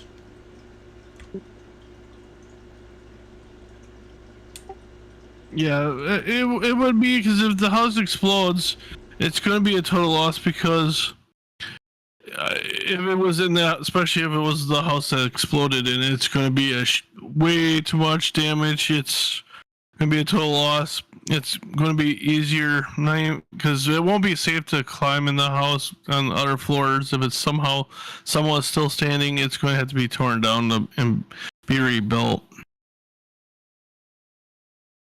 Because we hit one house in 2 cities down south from me. It exploded because it had a gas leak. And when we got there, because we were mutual aid, half the house was gone. Another half was still standing up. And then suddenly, none of the house was standing up. It just collapsed. The thing is, too, when it exploded, because at first 911 came in, it was a working house fire, so we were en route. 5 minutes after the first engine left the station of this where this happened in, was reports it exploded. Shortly after they got on scene, they reported that they have half a building standing. There is no more fire at this time. There's a lot of damages to the houses or surrounding houses. And then shortly after we arrived to see what we could help clean up, because it was a lot, we figure we'll still get there and help other neighbors out, try to make sure they're all good and cleaned up so they can get around. And we all got to watch it. The rest of it just collapsed because there was nothing holding it really that was steady. So if we would have gone in, somebody would have tried to go in and climb it to try to get something out of that house, they would have been in that rubble. Luckily, the family that owns the house, they were was supposed to come home the next day on a family vacation. So no one was home, no one died, no one got hurt. It's just a freak accident. Something must have been leaking and a spark somewhere, somehow. Boom. So we've covered a lot of fire tonight, and that was the whole thing behind our episode tonight, was the 2 house fires. But as anyone can tell, behind Boogie we have our flag: corrections, EMS, nurses, firefighters, police, military, and the list goes on. Yep. You have your teachers. You have a whole list of people that aren't on that flag. And we cover all of them. Boogie, what would be if somebody was to walk up to you on the street right now and ask you, On that flag, what would you consider the most important on that flag? What would your answer be? All of them. They're all the same importance because without them, we would have nothing to keep us safe, nothing to help us when we're in need of help, or we wouldn't be able to get supplies to the stores to be able to buy our food bring home to cook, to feed us. We wouldn't have any of that. You would have to rely on yourself. We wouldn't have nothing. So if you don't have a dispatch, you're not going to be able to get a police officer, EMS, or a firefighter to get to your house if you're in need of help. If we didn't have the military, we wouldn't be a country because we wouldn't be protected and wouldn't have the rights that we have. Teachers teach us of our past, show up that we have, what happened in their history and all that, and not just that, how to function and be able to do what everybody does, and gets you where you can be able to be a corrections officer, a dispatcher, a police officer, firefighter, nurse, EMS, military, and all that. If you don't go to school and learn, you won't know how to do all those things either. Yes, there's jobs out there if you don't complete your high school, you can do, but main part, you're still going to learn something from school that's going to be eligible to be able to do that job. So it doesn't, not just one, they're all important, 100% same. You need them all or we can't function. And I'm going to flip, which one do you think is the most important? They're all the same. They're all, one is just as important as the other. Without one, you can't have the other. Without dispatchers, you don't have fire. You don't have EMS. You don't have law enforcement. Without nurses, you don't have a medical system. Without corrections, you don't have a corrections department. Without the military, you don't have a free country. I mean, me and you sit here and we talk about the stuff we talk about. Could we do that without our U.S. military? And nope. And I challenge anybody to answer that question. I mean, we live in one of the greatest countries the greatest country in the world. We have rights that no other country has, and it's because of our military. It's because of our leaders. And when you're sitting at home, like me and Boogie are now, or like anybody is now, if somebody breaks into your house, Boogie, who do you call? I'm going to call the police before I grab my gun. Who answers the phone to send those police to your house? Dispatchers. You have a heart attack. Who do you call? It's going to be a dispatcher to get EMS there so they can get me to the hospital so a nurse and a doctor can save my life. Those people work in our jails right now. Who are they? Oh, what? Sorry. Those people work in our jails right now. Who are they? Corrections officers. If we didn't have them, our criminals would be let loose and the police will have nowhere to keep people safe. If you look at it, they all run hand in hand, guys. They all run together. From our corrections to our military. They all run together. They all work together. The worst times in this country. All of those on that flag behind Boogie work together. And I know I keep bringing it up, and I'm going to, because it's what made me want to join the military. You look at 9/11, and yes, I've said it once, we will have a 9/11 special. All those behind Boogie work together. Our dispatchers, our nurses, our law enforcement, our firefighters, our military, our corrections, our air traffic controllers, who are not on this flag, who I think should be.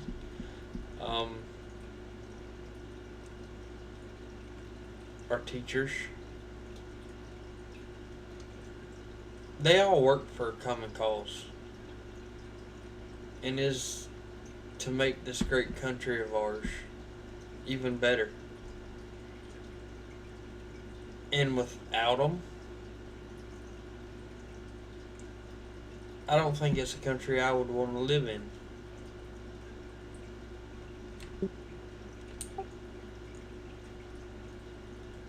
You can't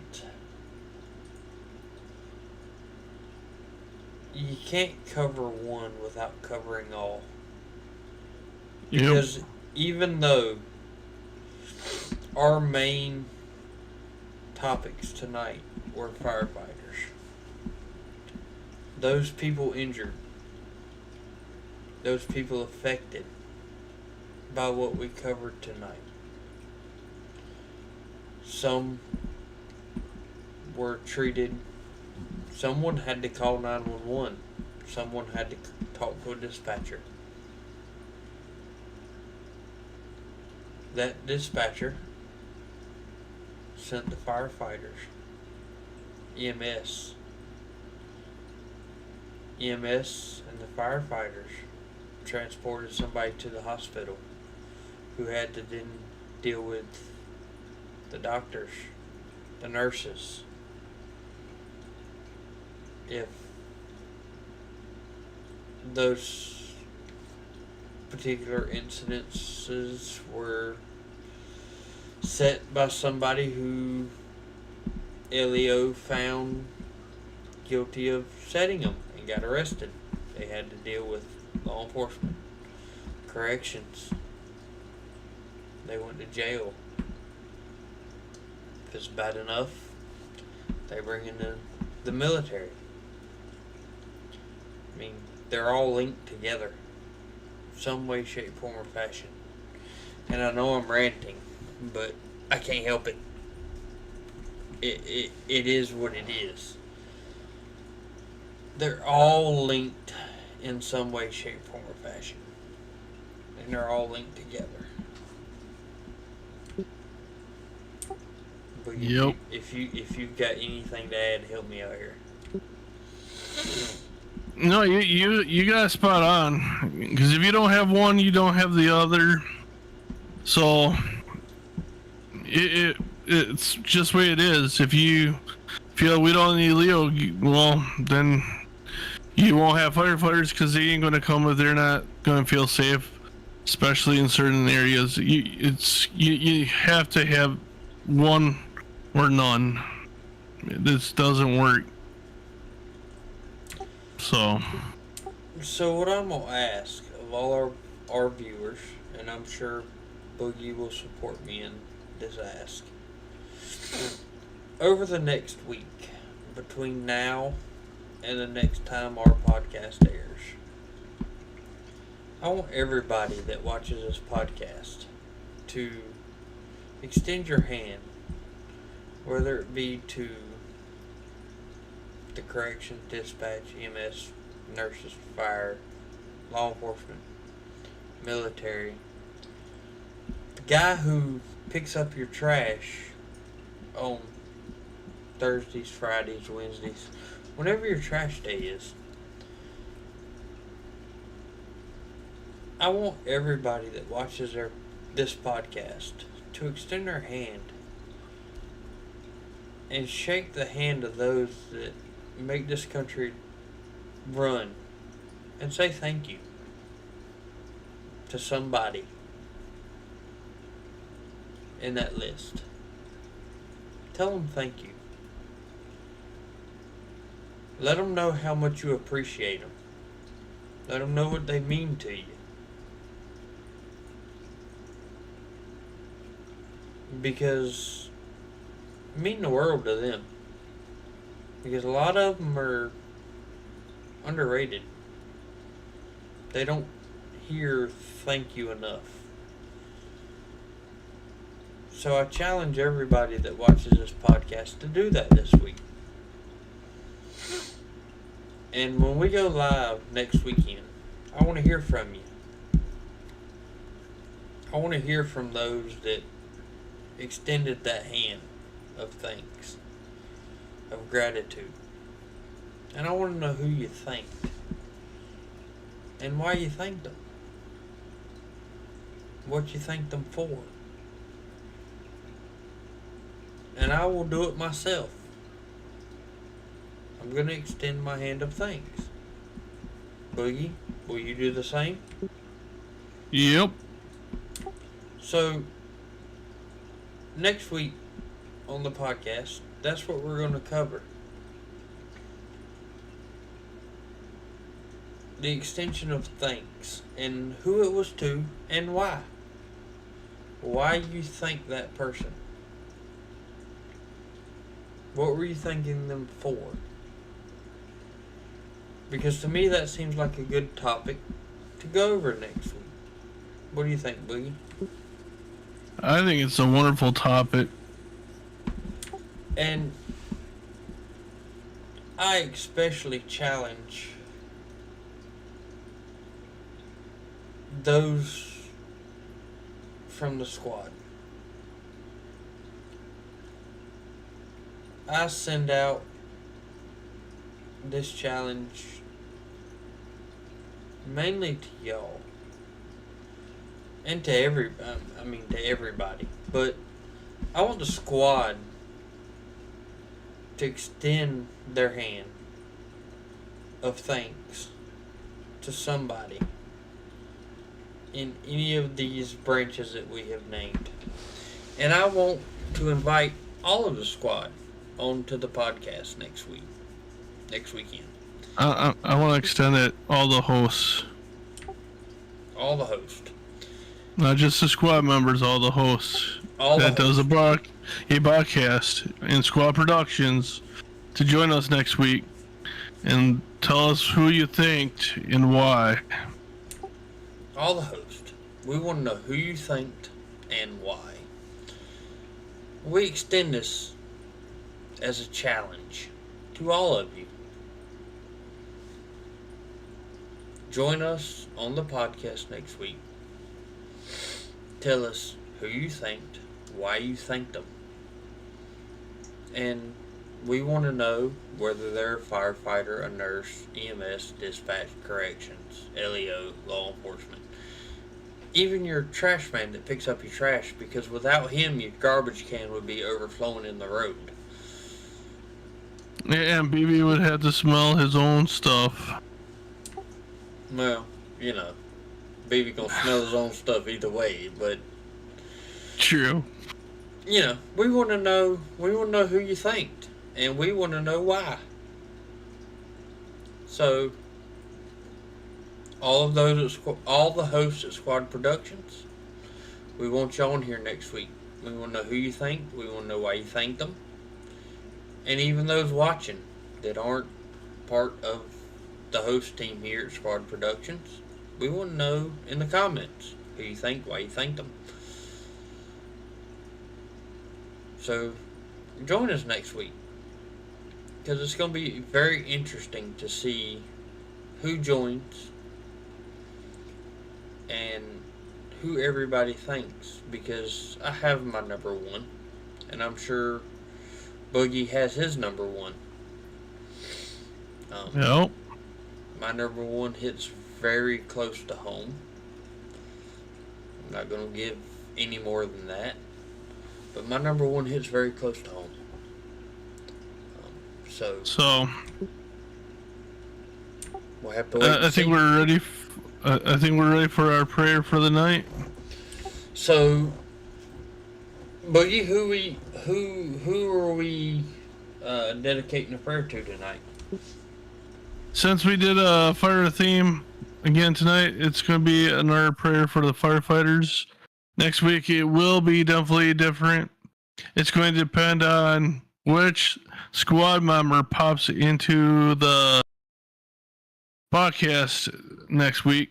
Will determine what genre for the prayer will be too. So, we've done a prayer. We've done law enforcement, correct? We've done law enforcement. We've done one for the military. We've done one for the firefighters, and I got another one for the firefighters, especially since what all went down and they had to deal with this week. So, I can feel it's proper again. So next week, I think it doesn't matter who joins or nothing like that. I think it's only fair that we choose one that we haven't done. And even if it's me or you having to, come up with a prayer off the top of our heads, but I think it's only fair that we do one we haven't done. We've done firefighters, we've done military, we've done law enforcement. So next week, I think it's only fair that we do a prayer for one of the ones we haven't done yet. All right. We can do that. So if we could get everybody to bow their heads and give a moment of silence. Boogie, if you would lead us in the prayer, sure. Father, praise you, loving and merciful Father, for the power of prayer. Christ's sacrifice on the cross allowed the floodgates of prayer to open. Persistently praise Jesus for coming down to earth to grant us an audience with you. Through prayer, we can take what others wise lends us helpless and lift up an anthem of heartbreak and suffering into your hands. Firefighters face the impossible every day.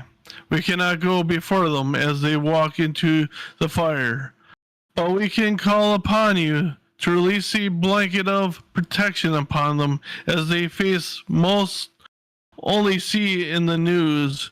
Through prayer and praises, we find peace that suppresses all understanding. When anxiety was great within me, your consolation brought me joy.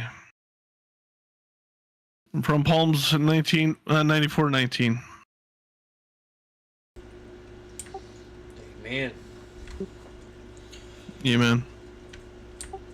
And in closing, we'd like to thank all of our public service workers, whether you be corrections dispatch, EMS, fire, nurse, LEO, military, anybody that does public service work. We'd like to extend our thanks to all of you. Without you, this country wouldn't run the way it does. So, you have our gratitude, you have our thanks, you have our viewers' thanks, and I think I can speak on behalf of all our viewers. We appreciate each and every one of you.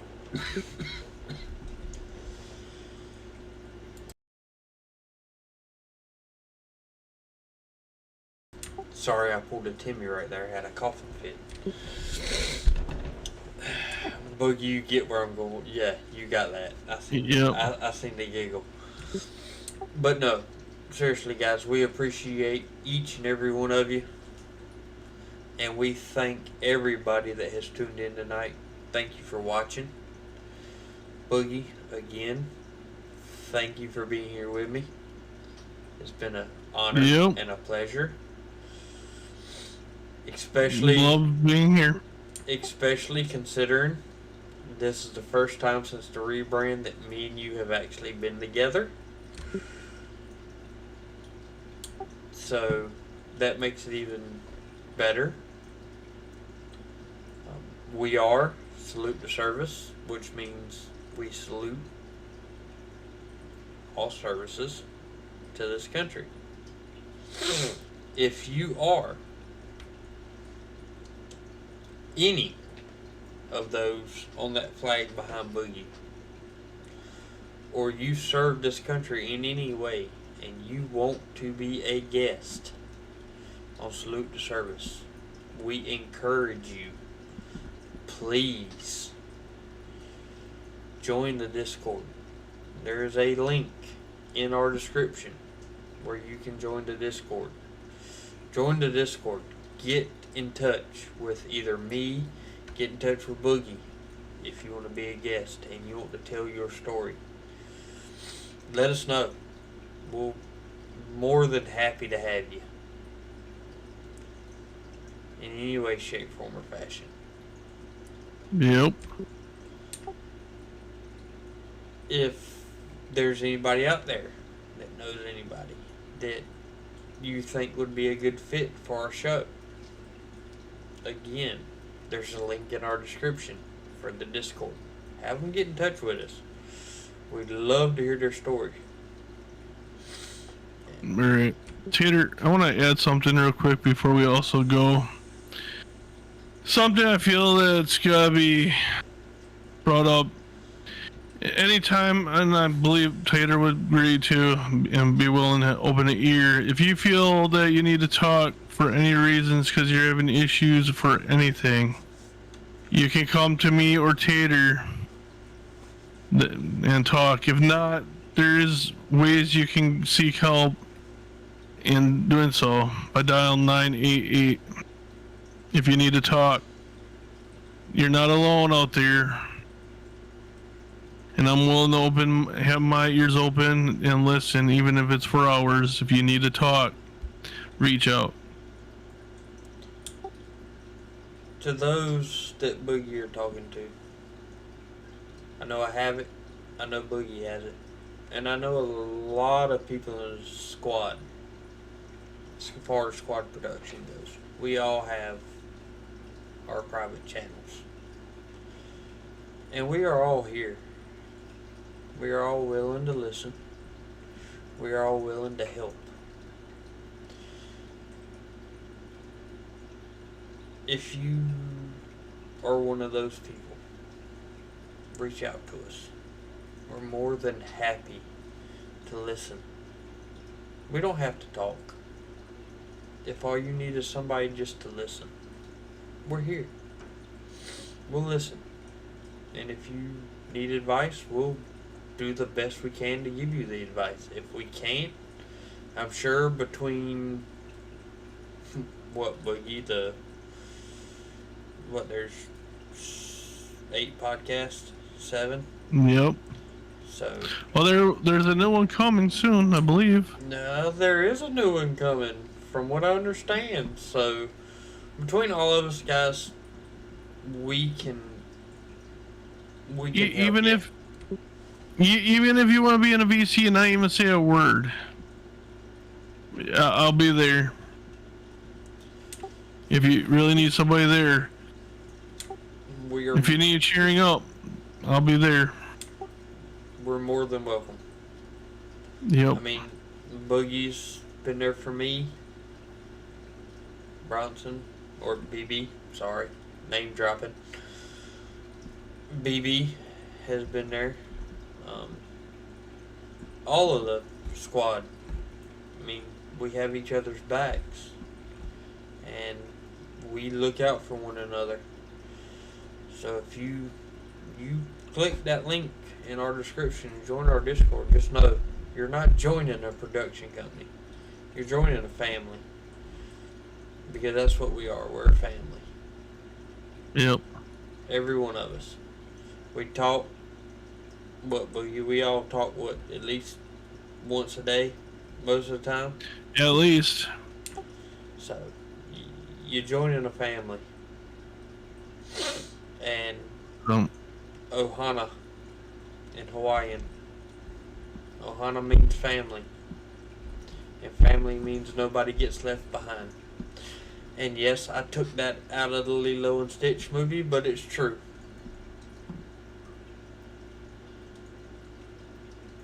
When you're family, nobody gets left behind. When you're law enforcement, nobody gets left behind. When you're military, no soldier gets left behind. When you're a firefighter, Boogie, what happens? What? When you're a firefighter, what happens? Does anybody get left behind? Nope. No one is left behind. We always come back for you. There you go. We never leave a brother behind. And that applies to everything we cover, guys. No man left behind. And on that note, have a nice night. Y'all have a great night. Have a safe week. May the Lord be with you. And we will see y'all next week with the challenge that we put out. And we expect to see results. So y'all tune in to hear those results. Love you guys. See you later. Peace.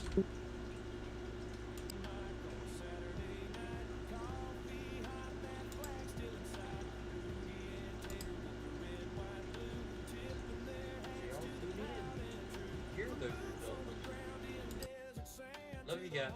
See you later. Peace. Sirens wail, but they stand tall.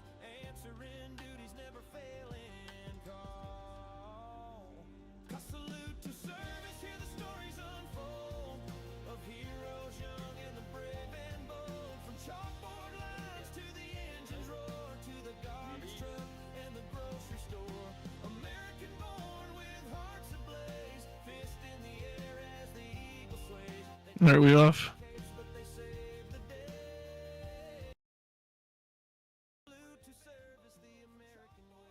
Tater?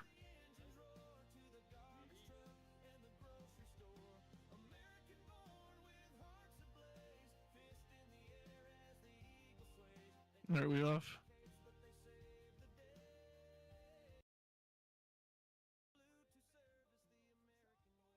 Tater?